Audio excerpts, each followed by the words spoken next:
In this lesson, we're going to study major scales in the third position. As Bill has it on page 112, the most used major scales in the third position.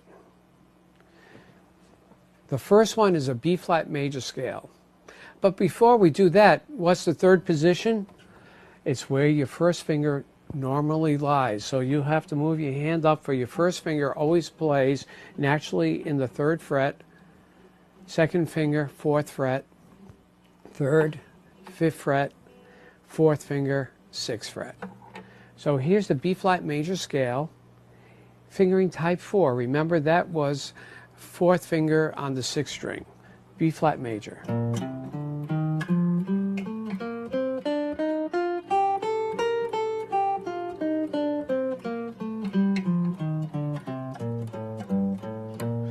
Remember A major in second, B-flat major.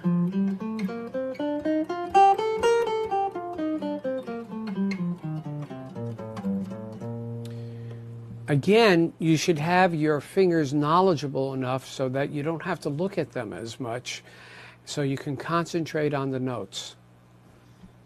Here is B-flat major scale exercise on page 112.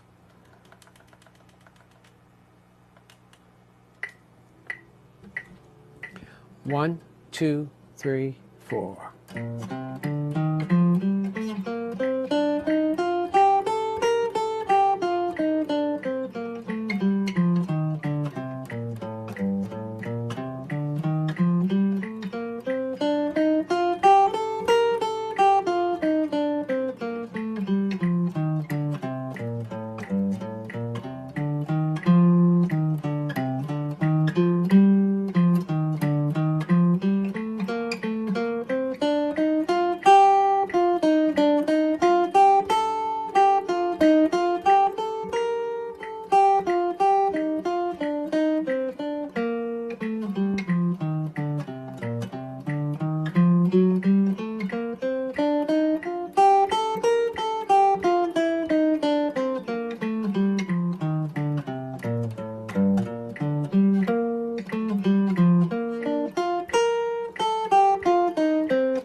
You could tell you're getting more advanced in this book because that exercise not only had the scale study, but right within it, it had the arpeggio study. So we had this on the last line, we had a G minor arpeggio, B flat major arpeggio, F7 arpeggio.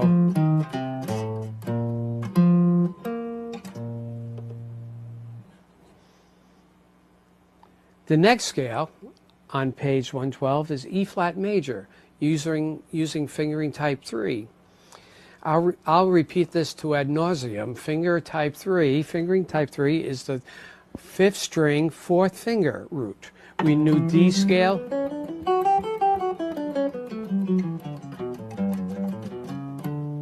E-flat scale, third position.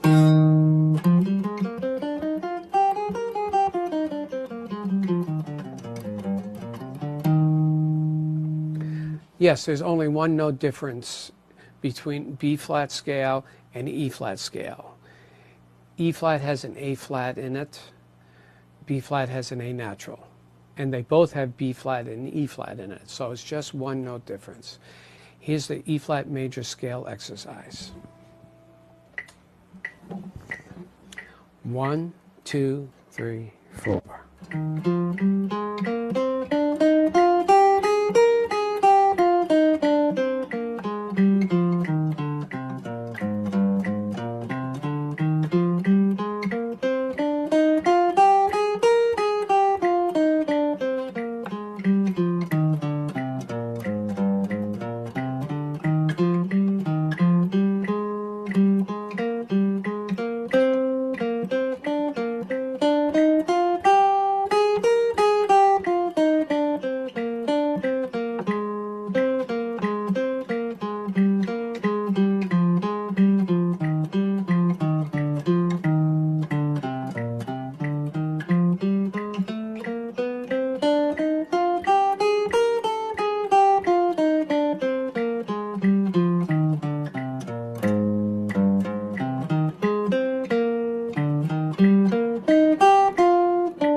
Again, you should practice the scale first, over and over, and notice the notes that you are playing.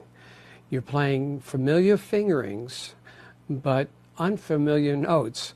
So make sure that you E flat, F, G, A flat, B flat, C, D, E flat. Know all the notes that you're playing. Visualize it. Look at it. Play the scale over and over. Look at the music. Look at the music while I'm playing it. Then try it slower than what I'm playing it, and then build up speed to get it at what I'm playing it.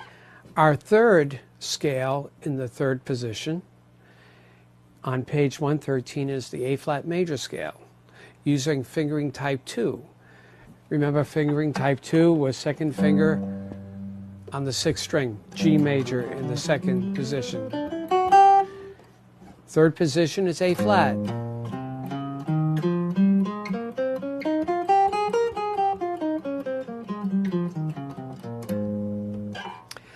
We are adding flats as we're going on, so we played B flat scale, and then when we got to the E flat scale, we added an A flat. Now when we are playing A flat scale, we're adding a D flat. So in key of A flat, we have B flat, E flat, A flat, and D flat. Fingering type 2, A flat major scale. 1, 2, 3, 4.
Always remember, play D flat, and actually look ahead and practice the fourth line where you have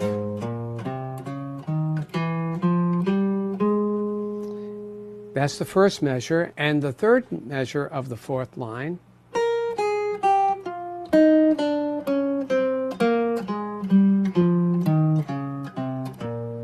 arpeggio, the last line.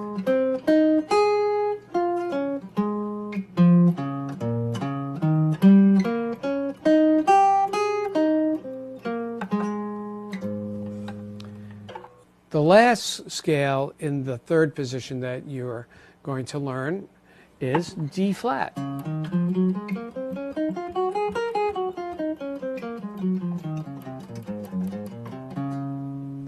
This is based on fingering type 1. Remember C in the second position, 5th string root, second finger.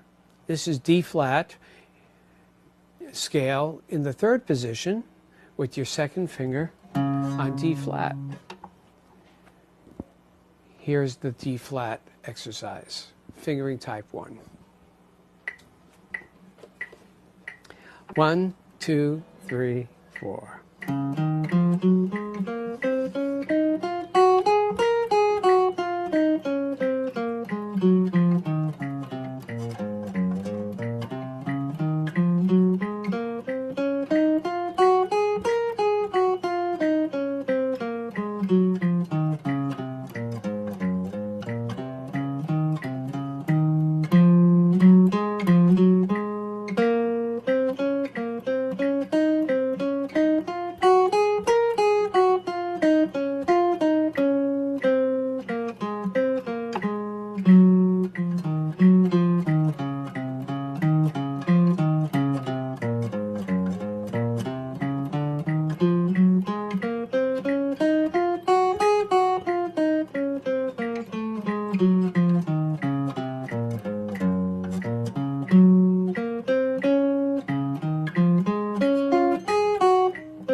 What's the difference between a D-flat scale and an A-flat scale? Right, we're playing G-flats in the D-flat scale. So in the D-flat scale, there's B-flat, E-flat, A-flat, D-flat, and G-flat. Before you play any of these exercises, play the scales over and over again. And after you play these exercises, we go to page 114 and 115. It's the third position review. As in the second position review, we have modulations on these two pages. And surprise, it's, the keys are B-flat, E-flat, A-flat, and D-flat. I will play the melody with straight eighth notes with this one. And when I play the accompaniment, the chords, I'll be playing a Latin rhythm.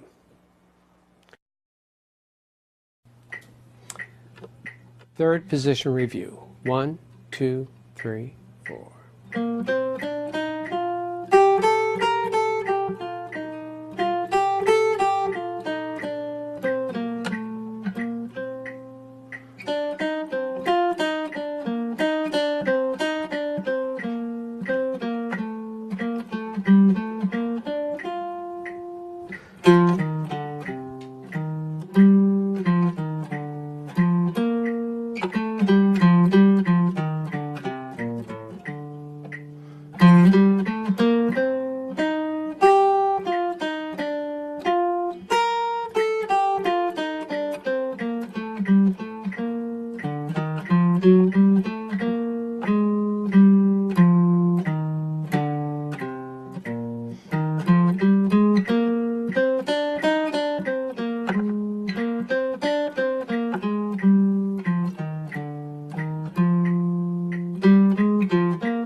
If you're having problems playing the whole piece, practice each individual section, meaning each individual key section, alone. First practice the B-flat section. Then, when you have that at a steady tempo, practice the E-flat section, and then play that whole page. And then work on the A-flat section. Again, play the 3 sections, and then add the D-flat section. Make sure you play it slowly at first, and then you can build up your tempo. Next, I am going to play the background, the chords for you. Again, I'm going to play a Latin rhythm. I'm going to play the chords, maybe embellishing them a little bit Instead of B flat major, maybe I'll play a B flat 6, but I'll be playing the chords behind you. Here are the chords for the third position review.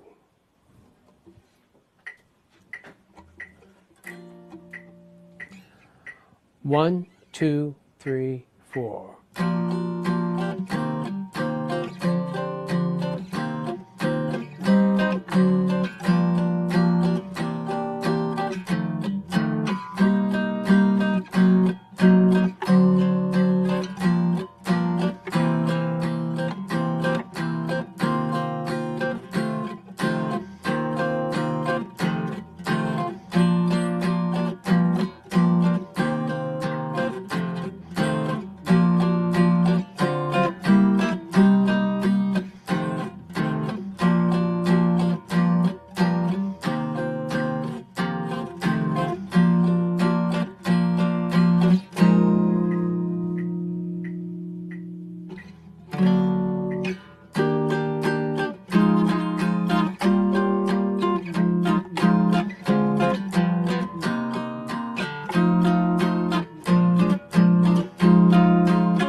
After we play all those chords, now we'll go into new chord forms on page 116. Actually, I played a few of these on the previous exercise that I just played.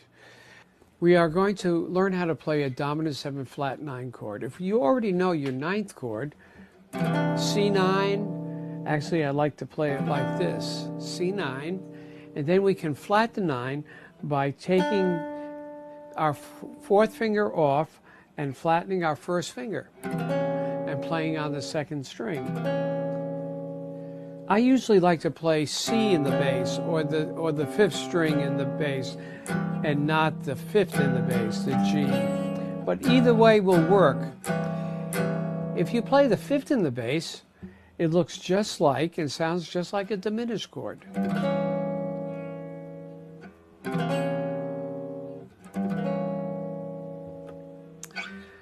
The other forms that we're going to learn are dominant 7 sus4 and a dominant 7 flat 5. Our sus4 is taken physically off of this A minor 7 chord. But we're going to play a D7 sus4. What we're going to do is play our 1st finger on the 3rd fret, 4, 3, 2. You could put the root in the bass on the 5th string or the 5th in the bass. Putting the fifth in the bass prepares us to play dominant 7 flat 5, which we just take our second and third fingers and move it down a fret. Here is a common progression. D7 sus 4, fifth in the bass, because I know we're going to go to D7 flat 5 to G6. Notice the bass motion is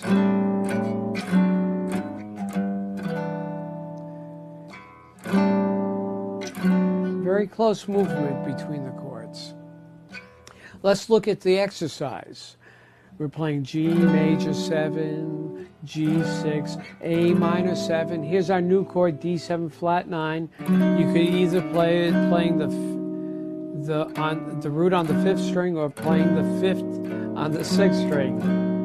G6, A minor, B minor 7, E7 flat 9,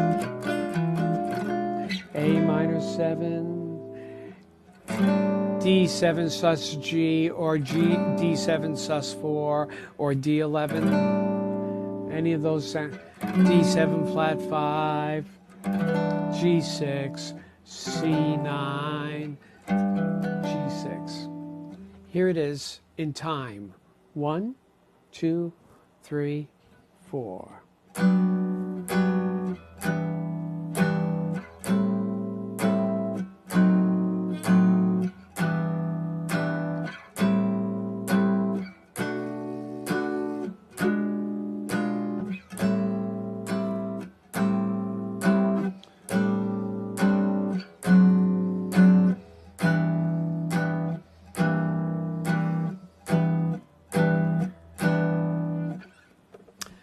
I chose in that exercise to play all the fifths in the bass.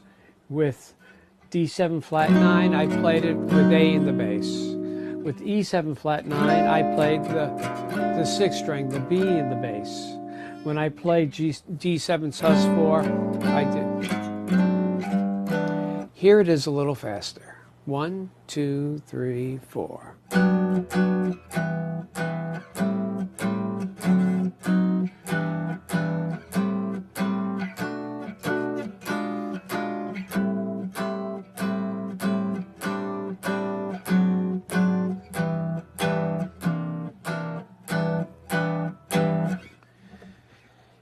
That time I switched sometimes between the fifth in the bass and the root in the bass.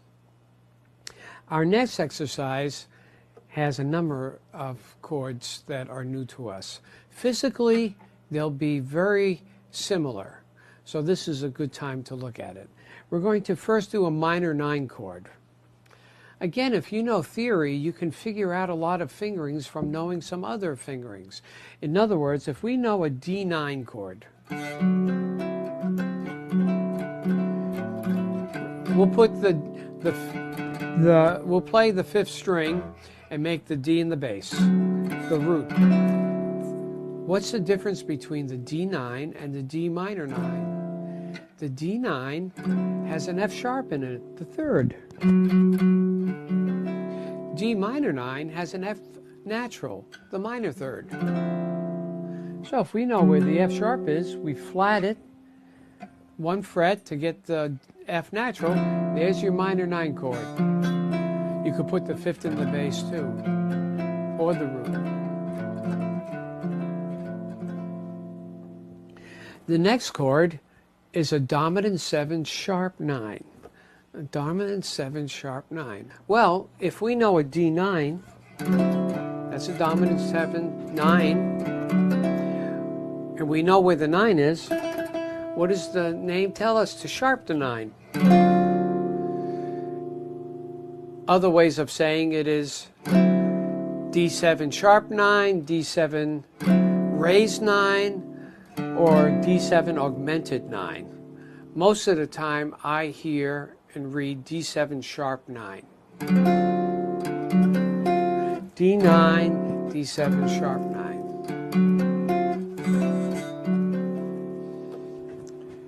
The next chord that I'm going to show you is a major 9-7. We'll look at this from the physical point of view. If we know a major 6, like A major 6. And we move our second finger to the 5th string and call that a root. That's D major 9/7. So that is from the physical standpoint. 6th chord, A major 6, D major 7/9, or D major 9/7. You could also look at it from a D 9th chord to a D major 7/9, just by moving that C to C sharp. Let me play you the chords in exercise 2. F minor 9, or E7 sharp 9, or you could put the 5th in the bass, E flat major 7, E diminished, back to F minor 9, E7 sharp 9, E9, here's the E flat major 9/7, D flat 7, D7 flat 9, E flat. In tempo. 1, 2, 3, 4.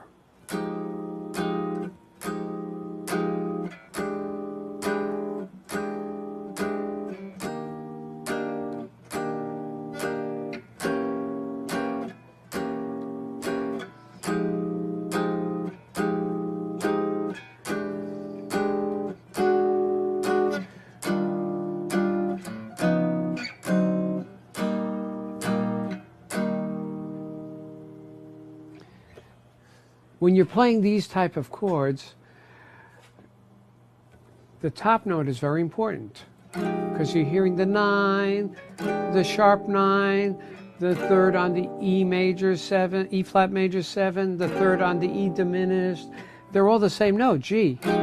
F minor 9, E7 sharp 9, here's where we start moving. E9, E flat major 9/7, D flat 9, D7 flat 9, E flat.